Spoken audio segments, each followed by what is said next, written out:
Ladies and gentlemen, it's a genuine pleasure to see you here in Riga in Latvian Euro Conference. Euro Conference marks Latvia's joining Eurozone, which will happen on the 1st of January 2014.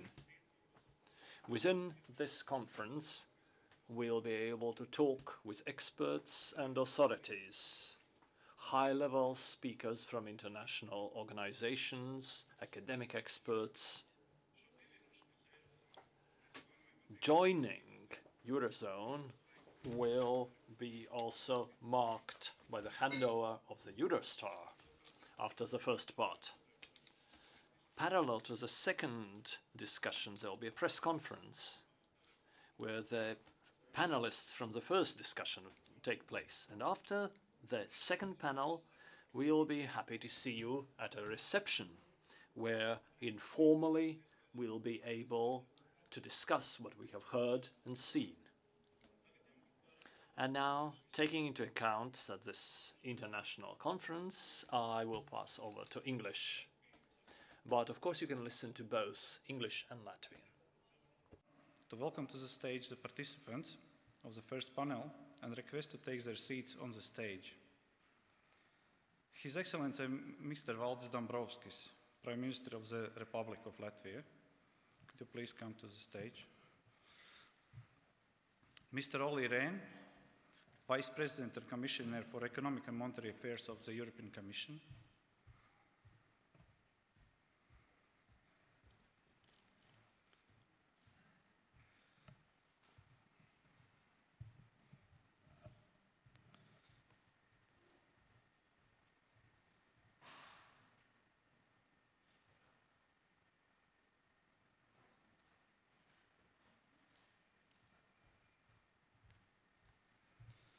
Mr. Andris Vilks, Minister of Finance of the Republic of Latvia. Mr. Mario Draghi, President of the European Central Bank.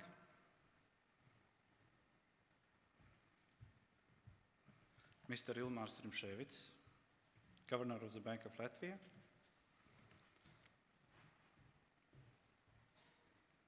And moderator of the first panel, Mr. Pauls Raunsaps.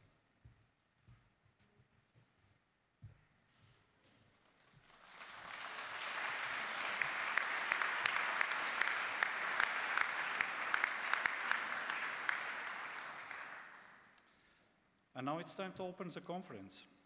Please let me invite His Excellency Mr. Valdis Dombrovskis for the welcome speech that will be immediately followed by the discussion of the first panel. Please, the floor is yours.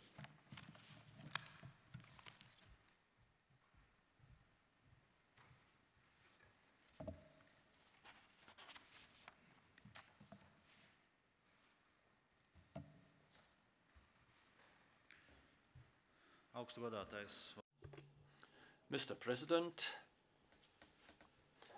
Mrs. Speaker,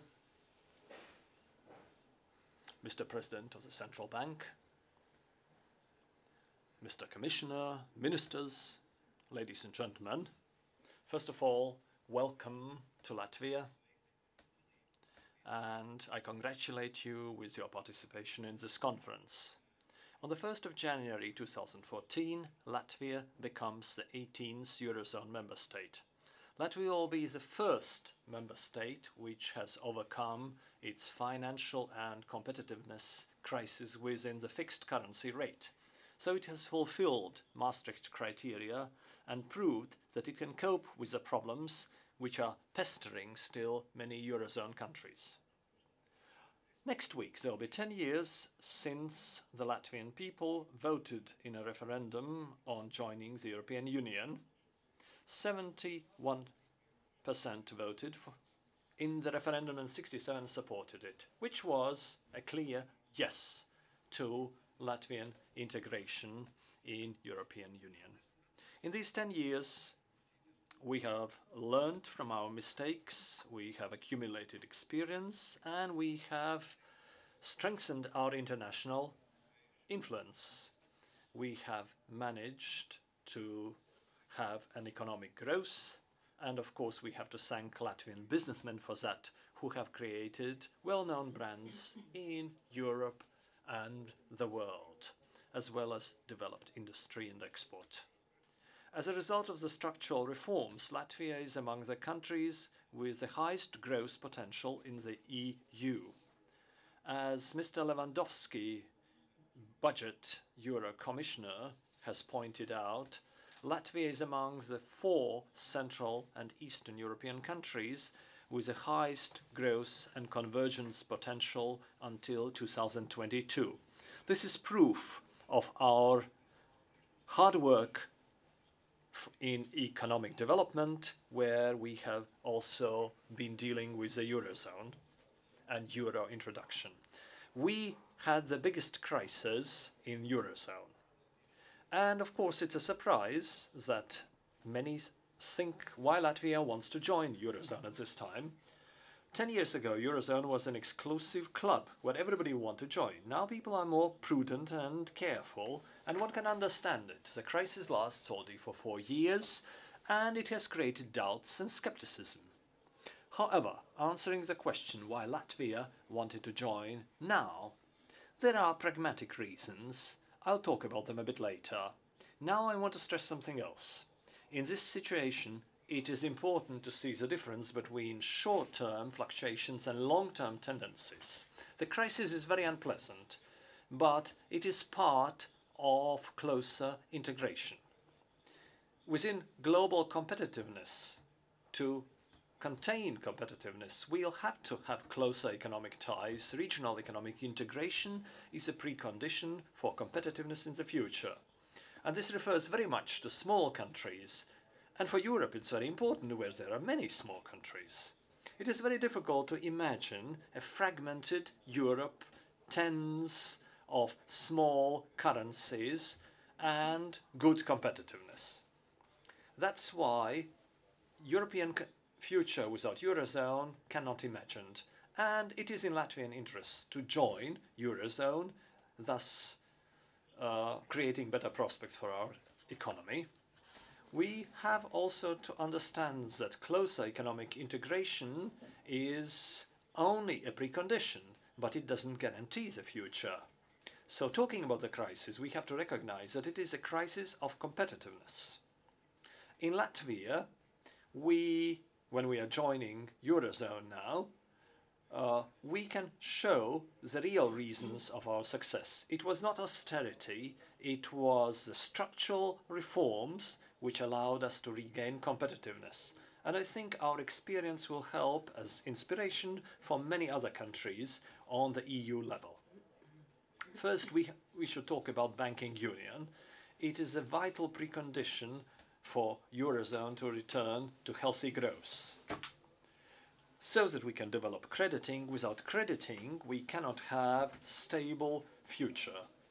Banking union would maybe destroy this nasty link between weak banks and debt-laden countries. Secondly, speaking about the future, we have to think about fast development of competitiveness within the digital market, in a single market.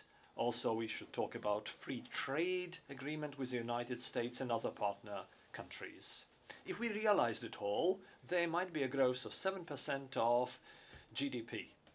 At present, when there is stagnation or a growth which is around 1% of GDP, these initiatives would show the exit from the crisis and would create much better conditions for future growth. For example, the common digital market will be one of the priorities of Latvian presidency in 2015. We have talked much about that Euro introduction will give some economic gains. Stable financial environment, lower interest rates, lower costs, and easier life in general, or more comfortable life. No need to convert the currencies. These are very important, but these cannot raise Latvian welfare in the long term alone. So, it is not a magic wand. The work has to go on.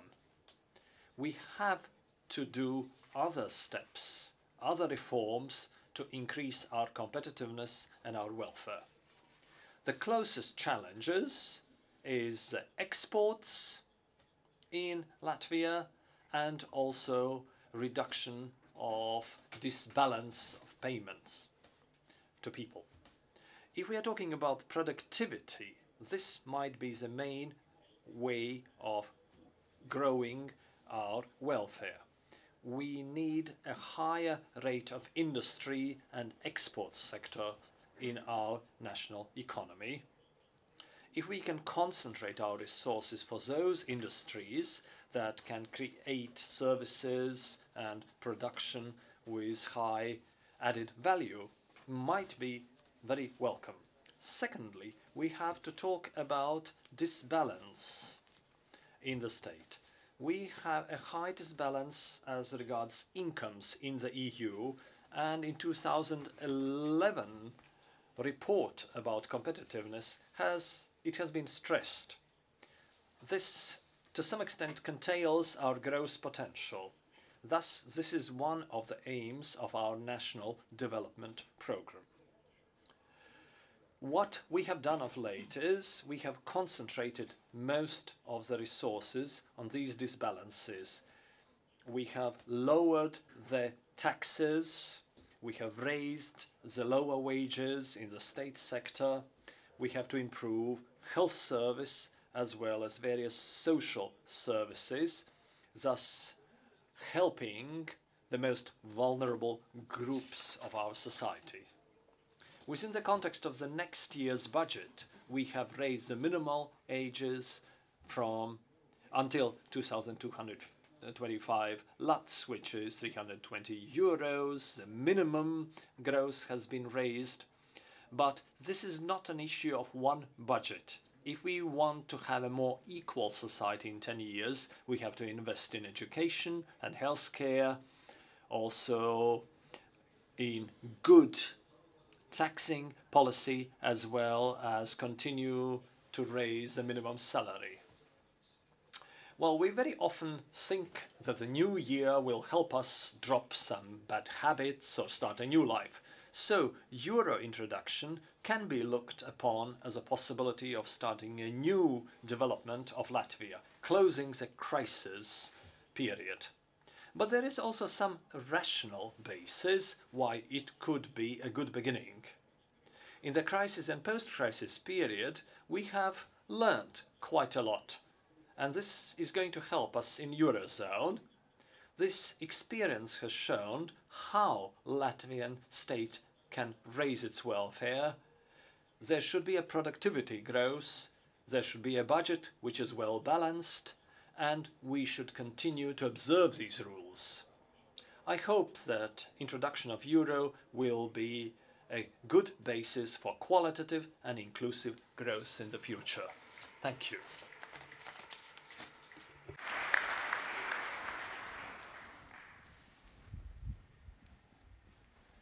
Thank you, Mr. Prime Minister. For panel discussion, it's worth stepping back and thinking about what an amazing event this is. Back in 2009, when Mr. Dombrovskis became Prime Minister, I think there are very few people who would have thought that just a few years later we would be sitting here and discussing how Latvia would begin its membership in the European Union and how it could use this membership to develop its already fast-growing economy and its success story. And it's entirely appropriate that for such an exceptional event, we have a really exceptional panel made up of people who know to the bone what it means to overcome crises and to come out stronger from them. The first speaker in this panel will be Mario Draghi, the President of the European Central Bank, who's been dubbed the man who saved the euro by many media outlets for his words a bit more than a year ago in a speech in London when he said, "Within our mandate, the ECB is ready to do whatever it takes to preserve the euro, and believe me, it will be enough." I don't know if he'll say anything quite on that level today. Thankfully, the situation in the Eurozone is not nearly as bad as it was back then. It's been improving quite considerably, but I think we will be listening very carefully to him anyway. Mr. Draghi, please.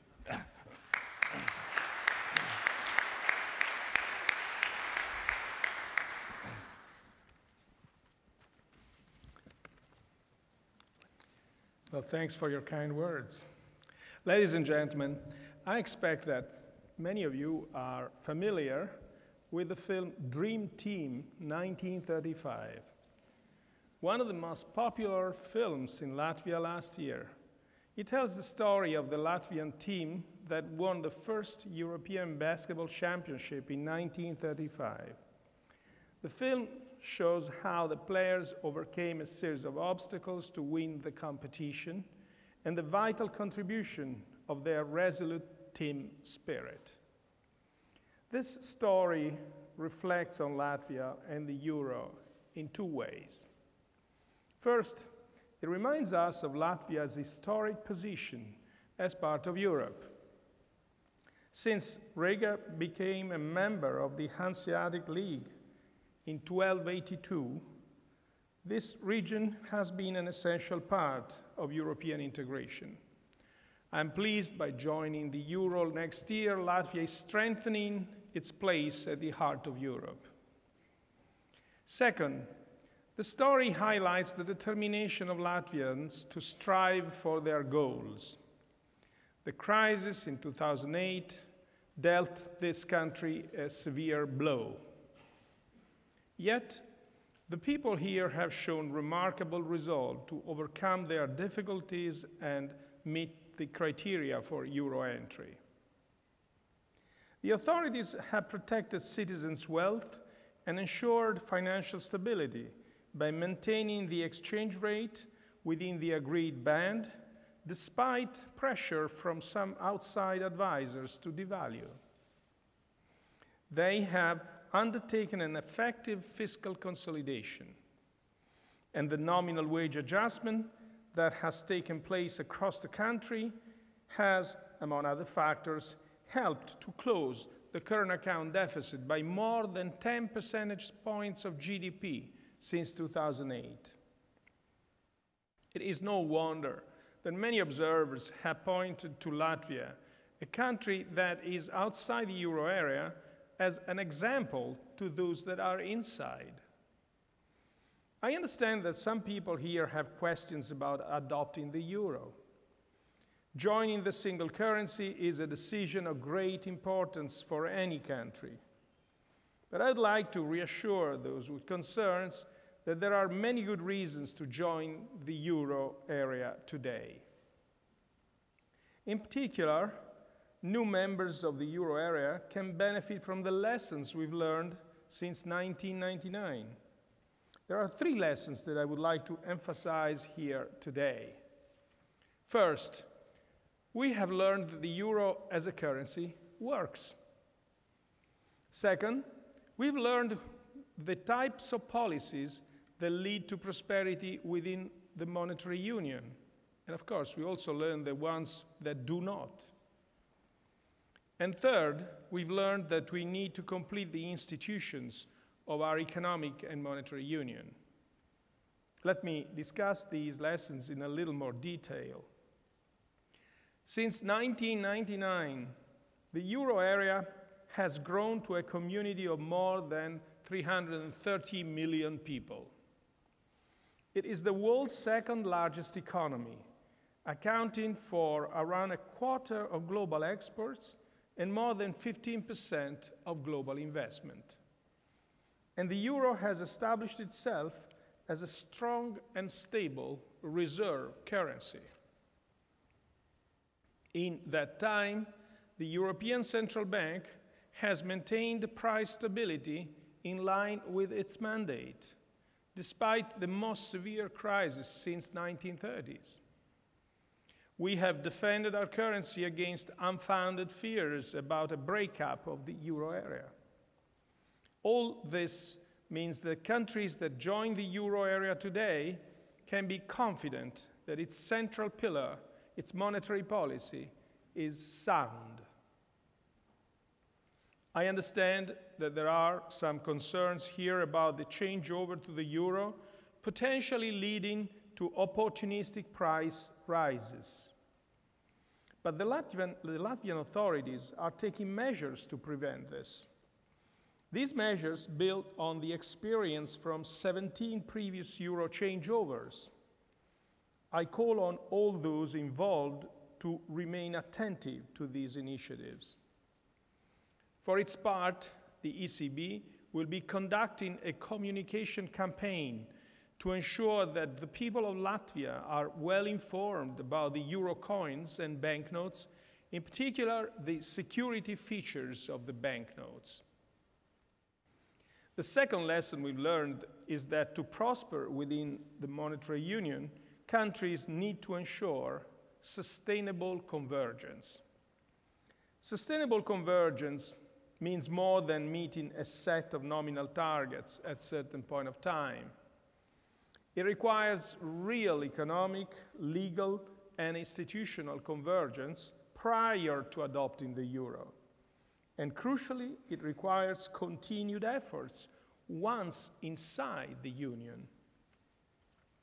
The reason that many countries are making painful adjustments today is that once inside the euro area, they allow themselves to diverge too much.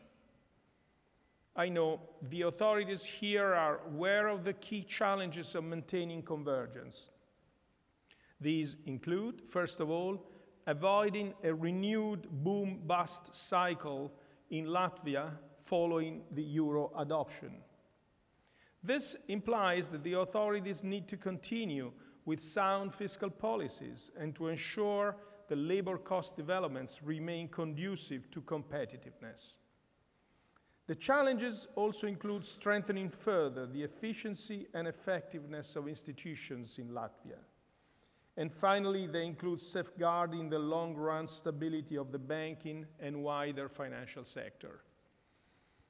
I am therefore confident that by keeping the right policy orientation, the ingredients are present for Latvia to thrive within the euro area. The third lesson we learned since 1999 is that we need to complete our economic and monetary union. We live in a rapidly changing world where the traditional role of the nation state is being questioned.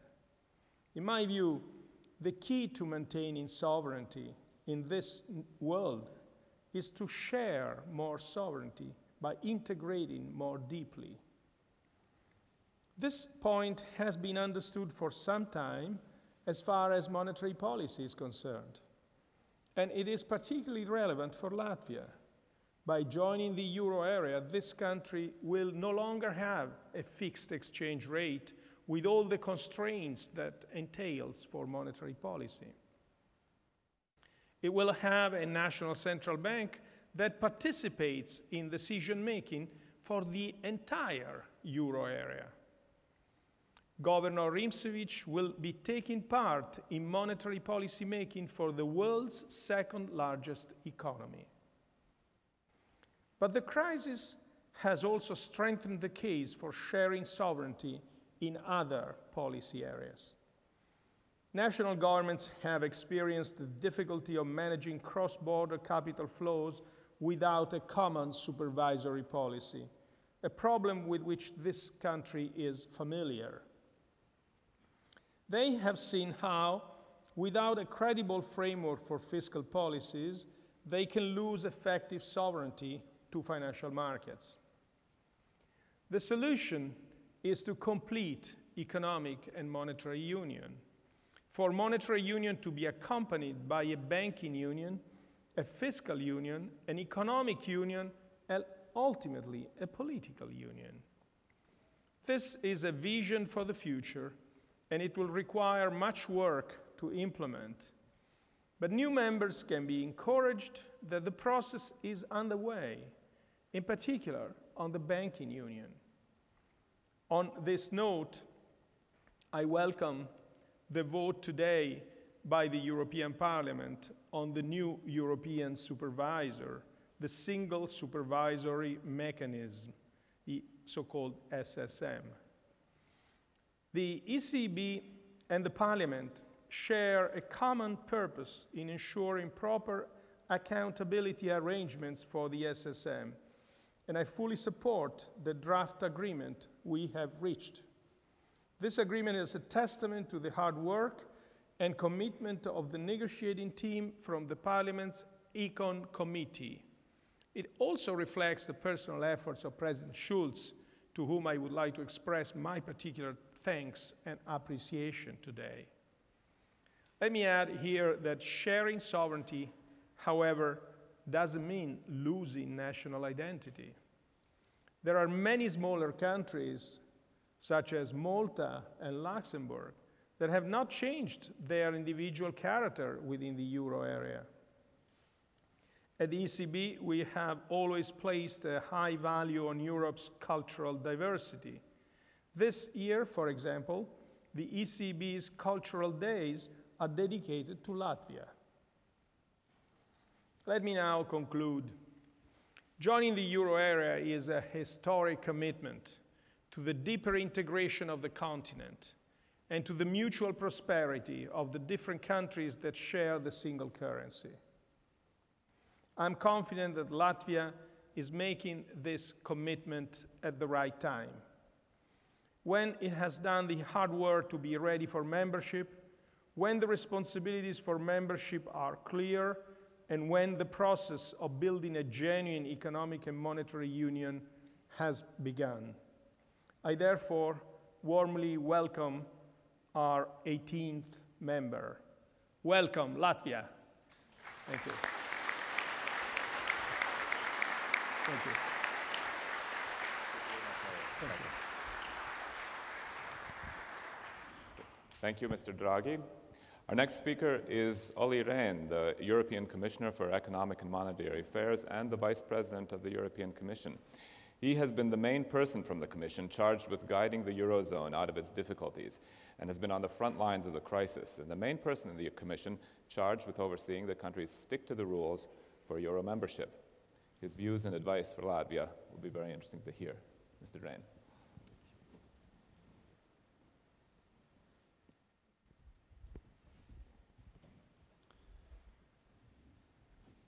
Prime Minister, Presidents, Minister, Governor, ladies and gentlemen, it is a great pleasure to be back in Riga today to mark the enlargement of the euro area to its 18th member.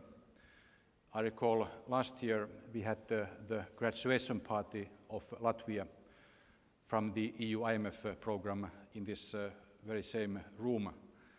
And today we are witnessing another important step for Latvia, as Latvia is ready to adopt the euro and will start using the common European currency on the 1st of January 2014. The adoption of the euro is an important landmark for Latvia, for the euro area, and for the European Union in its entirety. I've been a supporter of, a long-time supporter of the accession of the Baltic states to the European Union, and of course I consider this a particular landmark also from that standpoint.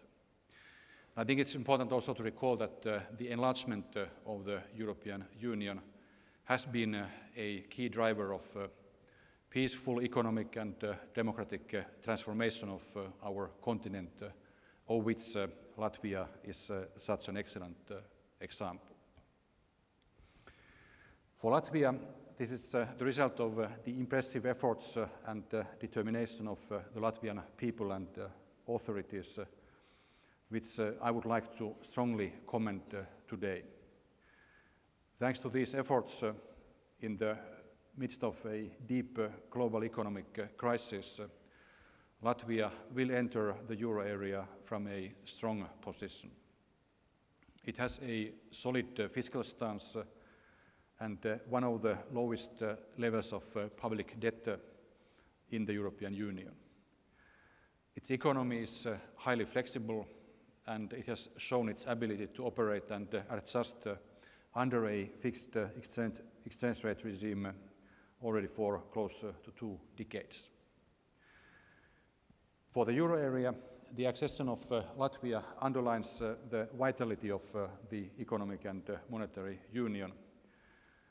For those not yet using the common currency, it shows that the euro area is open to all member states that fulfill the conditions of the treaty. It demonstrates that sustained policy efforts and stability-oriented policies generate concrete results. Latvia will be part of a reformed economic and monetary union. Over the past few years, its architecture and governance have been substantially strengthened. The functioning of the EMU now finally starts to reflect the treaty commitment that obliges the member states to consider their economic policies as a matter of common concern. As a result, we will be able to prevent and address any emergence of fiscal or macroeconomic imbalances clearly much better than before. The setting up of the European Stability Mechanism as a strong joint financial backstop has allowed us to weather the storm, and it will help us face the next ones better prepared. The regulation of financial markets has been improved to ensure that pre-crisis excesses can be avoided in the future. With the construction of the banking union, the next large project for the strengthening of the EMU, we will be able to ensure that the euro area will have a stable banking sector that is capable to serve the needs of the real economy, the needs of growth and employment. And at the same time, euro area member states are making important headway to strengthen the sustainability of their public finances and pursue structural reforms for sustainable growth and job creation.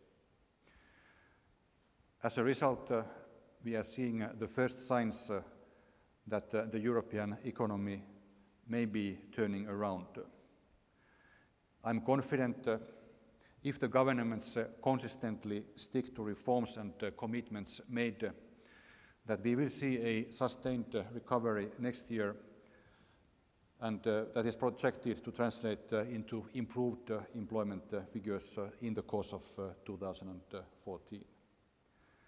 Clearly, and that has to be said as well, there are significant risks, including political instability in some countries and possible backtracking on structural reforms. But overall, I believe we have turned the corner, and we should be on the path of exiting the crisis and strengthening the foundations of sustained recovery of growth and jobs. This was clearly reflected in the discussions in the end of last week in the G20 summit in St. Petersburg, where, of course, the summit was overshadowed by the discussion of leaders on Syria, but the discussion on the economic policy agenda showed very good progress and strong unity on a number of points, which should help improve global confidence into the world economy. There were especially two important observations. The first one, that we are now witnessing a multi-speed recovery in the global economy. The big change since the last summit was that the growth prospects of advanced economies like Europe have increased, and the prospects of some emerging countries have slowed down. It is no more the three-speed recovery that was still thought last spring. And the other important observation is that the euro area is not seen anymore by the G20 to be at the epicenter of the crisis. There was positive feedback by our G20 partners for the decisions taken by the European governments, central bank, other institutions since the last summit. And there was also the recognition that we need to stay the course of reform both in the member states and at EU level, especially concerning the banking union. On this, I can completely join President Mario Draghi in underlining its importance and commending the European Parliament for the vote it achieved today in favor of the single supervisory mechanism. Ladies and gentlemen, before concluding, let me now turn back to Latvia and to what life as a member of the euro area will mean for Latvia in terms of policy challenges ahead.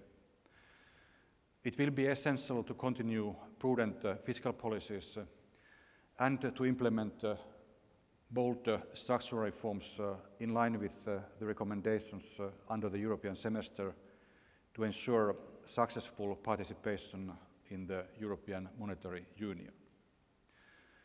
The use of macroprudential tools to reduce risks from the growing non-resident banking sector is also important in this regard. The commitments given by Latvia to the Eurogroup in June are essential and encouraging in this respect. The Latvian authorities have already done a lot to keep public finances on a sustainable path, and the chosen economic strategy of fiscal consolidation has proven successful. I count on the Latvian authorities to maintain this culture of stability, this culture of fiscal prudence, also when the country becomes a member of the euro area. While I'm glad that economic growth is now translating also into declining unemployment, it still remains high, and therefore it is necessary to do more to bring people back to work. Education and training systems can be made more responsive to the needs of the labour market, and tackling social inequality in line with the recent World Bank recommendations remains a challenge, and we will follow closely how this issue will be addressed by Latvia in the budget of next year. Other important reforms concern, for instance, the management of state-owned assets, access to gas infrastructure, the financing of higher education and healthcare, judicial and insolvency procedures, tackling financial crime and tax evasion, competitiveness and the governance of ports. The list is rather long and thus ambitious, but it is also necessary for the Latvian people to be able to reach higher living standards in the medium term on a sustainable basis. Dear friends, the coming weeks and months will be busy in preparations for the practical changeover to the euro. We will be working closely with the Latvian authorities to ensure a smooth and successful changeover. The preparations are well on track, but further efforts are needed to ensure that all areas of the country, all businesses, all citizens, all banks are ready in January when Lats banknotes and coins will be replaced by euro cash. Also, the concerns of many ordinary citizens, many Latvians, about any possible abusive price setting need to be addressed. Looking back at previous changeovers, there has been no evidence for a significant price increase due to euro introduction. The Latvian authorities' initiative called Fair Euro Introducer will certainly be helpful in this regard. It invites businesses to join and commit not to misuse the changeover for their own profit and to respect the changeover rules and provide the necessary assistance for their clients before and after euro adoption. I'm confident that any complaints of any abusive price settings by any retailers or service providers would be addressed quickly and effectively. So I'm confident that Latvians will quickly learn to appreciate the benefits of the euro. It's natural to be worried about change, but we've seen before that support and acceptance of the common currency tend to increase quickly and substantially after the euro adoption. As a member of the euro area, Latvia will participate in decision-making on issues that already affect the country now due to the 8-year-old peg to the euro. Latvia will be at the core of European integration, determining its future together with its peers, with its partner member states. Therefore, dear friends, ladies and gentlemen, to conclude, I'm glad to note that the people of Latvia have decided that the backside of the euro coins should reflect the profile of the national symbol Milda.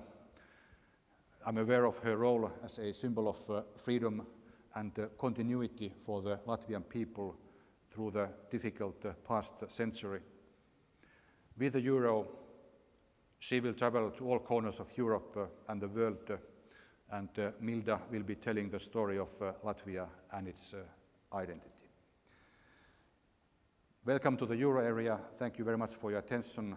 Laipni lūgti Eirozonā. Thank you.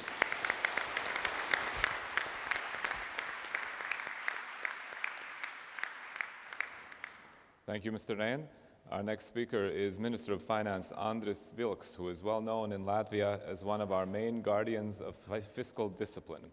And I think that means that he must be personally especially gratified with Euro membership, because it's a result of many tough decisions in the previous years, holding the line on the budget, and it shows that holding the line on the budget can allow you to reach your goals.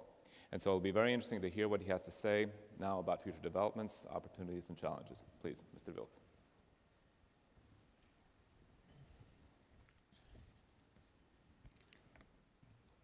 Excellencies, distinguished guests, ladies and gentlemen. Probably I would start a little bit with past, because that is, at this moment, seems to be the euro is a very natural thing for all of us. But historically, there were a lot of tensions, and it was quite a long process to combine all the efforts to introduce the common currency. And of course, for us, that was a very logical step to join Eurozone, because it's a very, very natural process. And how it started in the past, it was not an easy process at all, especially in early 70s, when there was some kind of political will set by Werner Report to establish some single currency. But unfortunately, there was not enough political will. There were different situations in different European countries, and there were not so strong European institutions like it's today. And this plan failed. Later on, there was some kind of attempt to put the currencies of several countries into so-called snake tunnel, just to diminish fluctuations of the currencies. It gave some kind of results, but it was not a long-lasting effect. And later on, there was more sophisticated instruments and systems established, like European monetary system, exchange rate mechanism, and also the first European so-called joint, so-called currency, ECU. That was something more fundamental for Europe. And later on, we see that there came out Jacques Delors' report, and he was so-called like the founding father of the euro. That was established on much more defined and stronger principles how the united or single currency or single market could operate. And that was more successful issue. And later on, that was supported by Maastricht criterions, which is already like a guidelines, principles, which is existing also today. The country should respect those rules, which is demanding fiscal discipline, not exceeding budget deficit above 3% of GDP, very low inflation. Inflation is very important to follow, not to prevent unprecedented hikes of inflation, therefore losing competitiveness of the region. There's also demand for low interest rates, not escalating state debt, and stable currencies. And that is where we are standing at this moment today. the euro is a key element of the EU construction.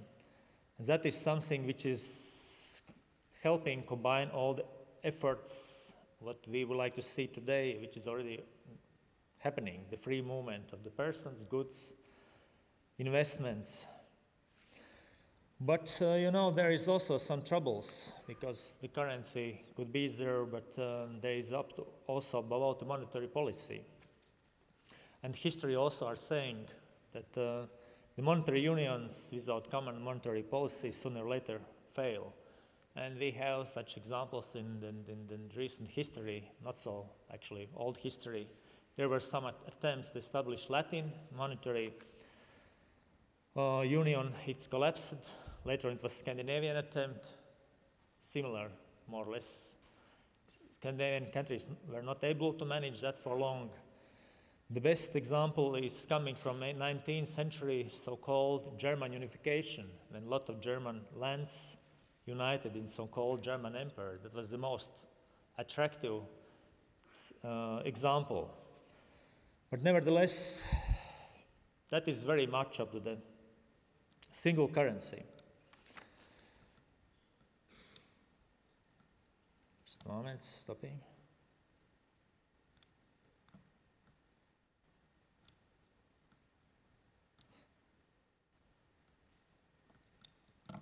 It's not going in. Okay. For Latvia, that was somehow easy because we had a long-standing goal to join Eurozone. Because it's very natural for us, for the Baltic states, to finalize our incorporation, so-called, in Western European systems. We did that with the European Union, we did that with NATO, and Eurozone was more demanding, so to say, goal, more complicated because of convergence. But nevertheless, at this moment, we are there, and somehow we are also thankful to the crisis which recently happened, because we had quite clear vision. When we went in so deep crisis, we just realized it's not enough just coming out from the crisis with very solid fundamentals. I mean, low fiscal deficit, strong fiscal discipline, good growth numbers, but also we said we would like to meet also Maastricht criterions just to be prepared for Eurozone. And we managed to do that, and I think that is very, very important. And we started also with different structural reforms. Otherwise, those reforms would be ignored in the good years, but in the bad years, it's possible to do something. At this moment, with the structural reforms, we are somehow in the halfway. It's a lot to do still. But I think that is very important. Probably at this moment, there is not enough clear vision for some today struggling countries in the Eurozone. Because I think there would be some kind of maybe stronger, larger, greater goal for the countries, not just going out from the crisis, ending some kind of international aid programs, but something more visible, which also would unite people in the country, business people. In our case, that was very helpful for us.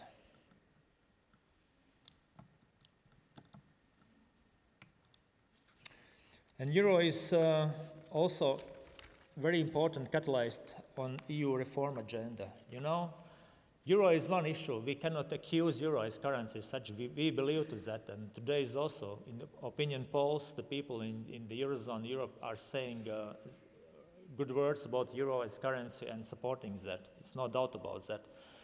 But Euro also is serving as a very good indicator to reveal the hidden deficiencies in the EU construction, so to say weaknesses. And not always it's possible to give opportunities for the market to correct those imbalances. It's not always possible. Market can do quite a lot of. We can see from the reaction of financial markets, there were a lot of punishments for specific countries. The market is very keen on today to looking at different countries' perspectives and what the countries really are doing, not just saying, but doing. But that is not enough, and I think that is very important, is just to act properly. And first of all, for that is, I think, EU rules should be respected. And that was somehow problematic. For example, for the many years, even the several core European nations, core Euro nations, exceeded fiscal deficits. They were not so far from this limit, from this allowed level, but anyway, that was some kind of lack of discipline. And that was a bad signal, wrong signal sent to the countries in the convergence process in Southern Europe. I think that is very important. Therefore, I think we have to start from that which already is set and written, first of all. The Maastricht criterion should be respected. And later on coming another attempts, for example, 2-pack and 6-pack, and those also should be respected. And I think all should behave in the same way. There shouldn't be some kind of specific behavior.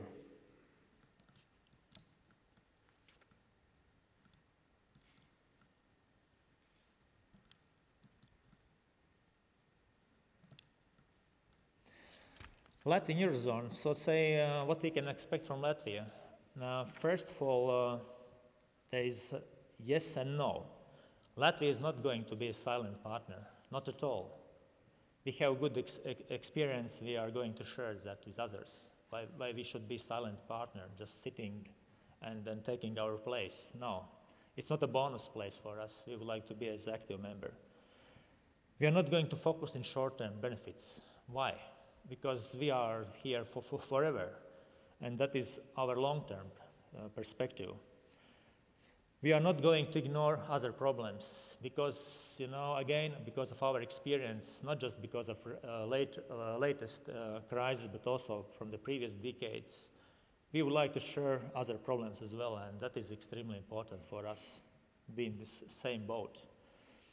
Of course, it's about the same about solidarity. We are going to express solidarity to the countries which are suffering, but at the same time, we are going to encourage to do others what we did in this or another way, at least to try to do what we did. We would like to be a strong advocate for adopted rules, yes, because if there are written rules and everyone is expected that those rules would be respected, including the society, including the financial markets, we should respect adopted rules.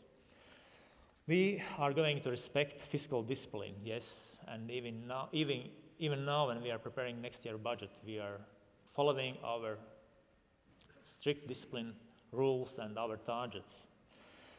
And deeper integration in European Monetary Union, yes, why not? Sorry. And there are different elements of today's situation, how it is in the EU. There is already economic union. It's no doubt about that. That's functioning. That is very attractive for newcomer countries in the EU. There is monetary union. It's improving. It's already in the place. There is coming banking union. It seems to be unavoidable, and it's also demanded by market participants, by ourselves. Fiscal union, of course, as I said before from the previous examples about different monetary unions, the combined fiscal efforts or union is necessary. The political union is a more sensitive issue. Probably it will take more time to establish that, but I think that is very much up to the support from Europeans, our citizens, our business society, how to do with that. But anyway, that is very, very, very challenging goal for all of us. Again, here something which is said by our famous poet Jānis Rainis, pastāvēs pārvērtīsies. And that is how the Latvians are looking to the different challenges, sustained through the change. So we did that several times in the previous century, in previous centuries. Small countries cannot be selective. We know that the environment is extremely changing and challenging around us. And that is how we are going forward. That is what Latvians are doing, what Baltic people are doing.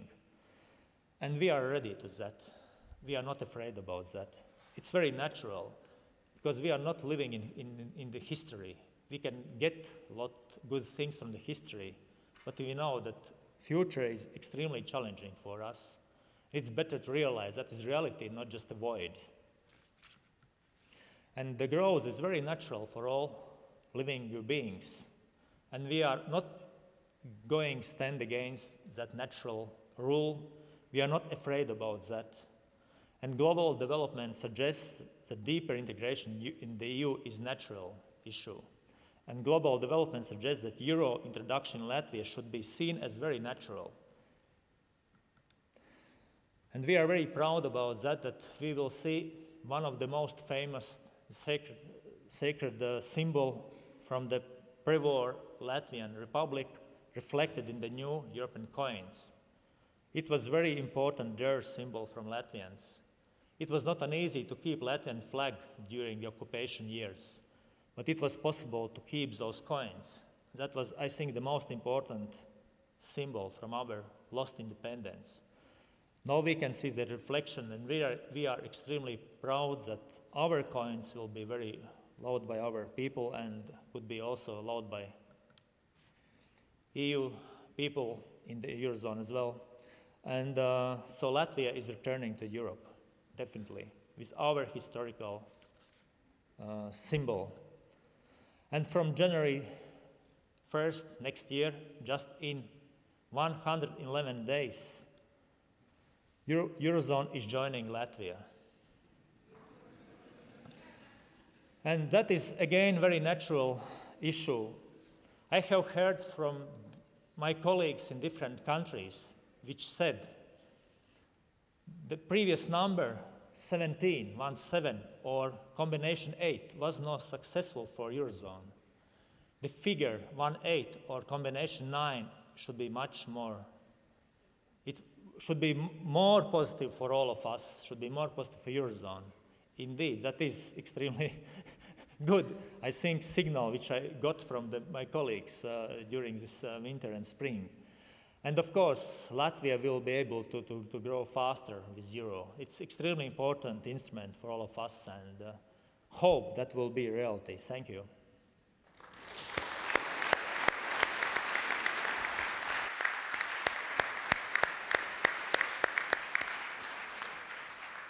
Thank you, Mr. Vilks. I understand you're an expert not just on numbers, but on numerology as well. That's very good. Our final speaker to conclude is the man who heads the institution most closely associated with the money every Latvian carries around in his or her wallet, the President of the Bank of Latvia, Ilmārs Rimšēvičs. The introduction of Latvia's own currency, the lots after the reestablishment of independence, was widely considered a great success. And as polls show, people still have an emotional attachment to the old currency. And yet, the Bank of Latvia has been the driving force behind the change to the euro, and we want to hear what Mr. Rimšēvičs has to say about this momentous change. Please, Mr. Rimšēvičs.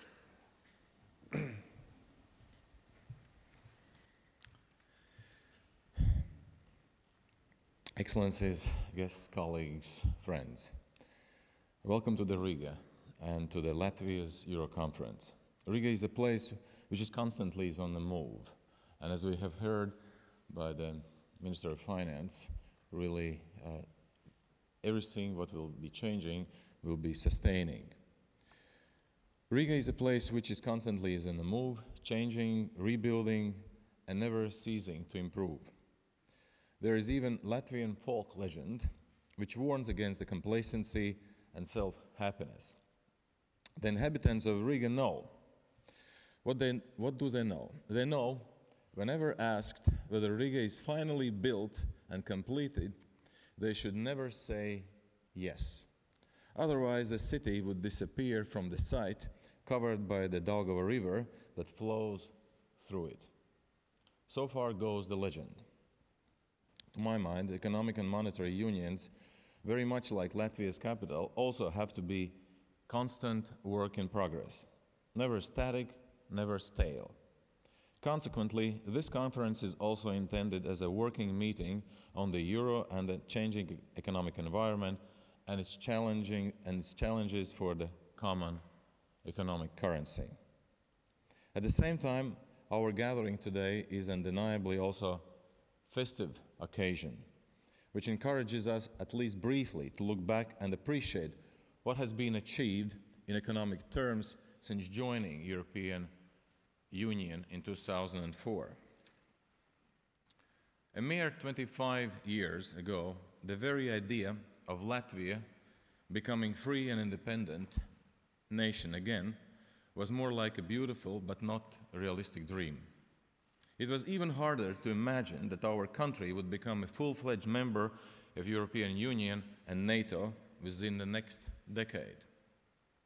And the suggestion that Latvians would share the same currency within more than 330 million Europeans could have sounded like totally unrealistic fantasy. Nevertheless, all these dreams were turned into reality. How did it happen? First, there was a clarity of the aims. Clarity of the aims, then strong determination and very decisive action by the government and Latvia's parliament. And second, we received invaluable support from our friends here and Europe and in the wider world. The same determination and decisive action allowed Latvia to rebound quickly from serious economic crisis that we have experienced in the recent past and which had caused both by world turmoil and our own, at times immature policies. Since then, Latvia has been enjoying fastest growth rate in European Union, with now our GDP expanding at the rate of 4 to 5% growth annually, and we can expect our GDP to be back to the pre-crisis level already next year. Policy choices that enable this performance have allowed us Latvia to meet Maastricht criteria and to become, as we know, 18th member of European Monetary Union. Latvia is currently busy completing its outstanding practical preparations for Euro changeover. But our focus today is on our future challenges, which could be conveyed by two words: opportunities and responsibilities. As it is already mentioned by previous speakers, the introduction of the euro does not mean only entrance in a new European currency in everybody's daily life. In the first place, it means a full-fledged participation in economic and monetary union. It means a profound and irrevocable integration of Latvia in Europe, not only in economic but also in a deeper political integration. We should also remember the difficult history of our country in order to appreciate the importance of this event, which puts us among the most advanced nations of European Union. The euro, as a trusted and widely used world currency, will provide the stability to our small and open economy that can hardly be attained by the small and independent currency, despite all our great and completely natural love of Lats. The introduction of the common currency will create more favorable conditions for us, for our foreign trade. It will facilitate investment and also create new jobs and stimulate future growth. However, the euro itself, and that can be said about any currency in the world, is not a wand. The euro just establishes the solid basis for the future structural reforms that are still necessary to our economy. The euro will provide excellent opportunities for economic development, but it will first and foremost depend just on ourselves, both on policymakers and businesses, how we are able and capable to use them to benefit the future growth and to benefit to our people and the future country growth. A full-fledged participation in economic and monetary union also creates a new and very serious responsibilities, and we all know that. The euro is a common currency of Eurozone where monetary policy decisions are taken in a common interest to the benefit of the whole of the Europe. And I, as the President of Bank of Latvia, I can assure you that we share the values and philosophy of the Euro system and also of the European Central Bank. And our principles and working methods are fully compatible with those of the Euro system. Moreover, Latvia has been living with the peg currency for more than 20 years, and already since 2005, the Lats has been pegged to the euro. Therefore, becoming the part of the Euro club, we will not come will not come as a totally new challenge or will not come as a surprise. And I'm fully confident that Bank of Latvia will become active and responsible participant of the Euro system and will provide its own contribution toward the common goals. Ladies and gentlemen, we together with our government have one more responsibility, and maybe this is most important obligation in the coming years. To prove to our people, to prove to our citizens of Latvia, especially those who are not yet fully convinced that really the decision to join the single currency at this not so easy moment of European history has been farsighted, correct and beneficial to our country. I'm absolutely sure that together with our friends and colleagues in the Eurozone we shall accomplish this task with excellence. Our today's conference can also be considered to be a symbolic opening event of joint communications effort by the government and the central bank about the new page in our history that will be open on the 1st of January of 2014.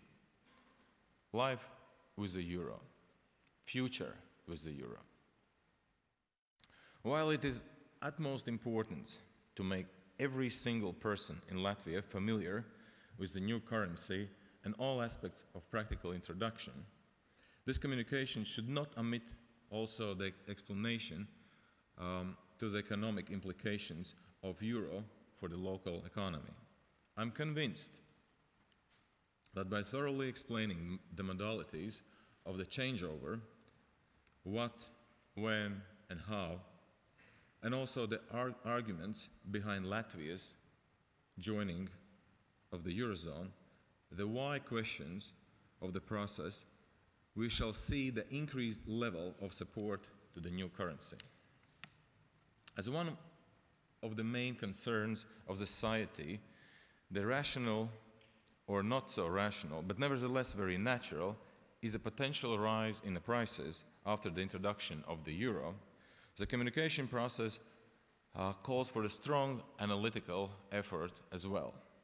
We shall have to disentangle different prices at the beginning of the next year and see what are the direct effect of euro introduction on the prices and what are the other effects of the price increase we might see at the beginning of the next year. A wider understanding of these developments will play a crucial part in the evaluation of the new currency by the population at large. Ladies and gentlemen, I would like to conclude by thanking all of those who are here today to discuss these issues, especially Mario Draghi and Olli Rehn, who have come here today and have taken out the time of their very, very busy schedules. Thank you. And also equally so to all others who have already invested considerable effort to complete the practical preparations for the advent of the euro to make the transition as smooth as possible. Thank you.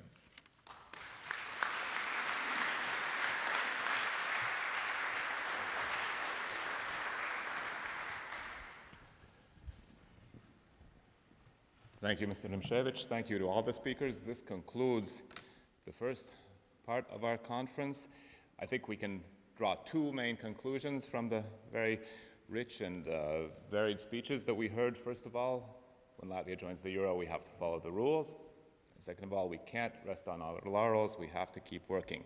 But there was a certain element of celebration here now, and I think so it's appropriate to move over to the symbolic part of the conference, as the President of the European Central Bank will now present the Governor of Latvia's Banka with a commemorative star containing the 7 denominations of euro banknotes. The star will be brought on stage by Rehn, who is the face of the Euro information campaign being carried out by the ECB and Latvia's Banka.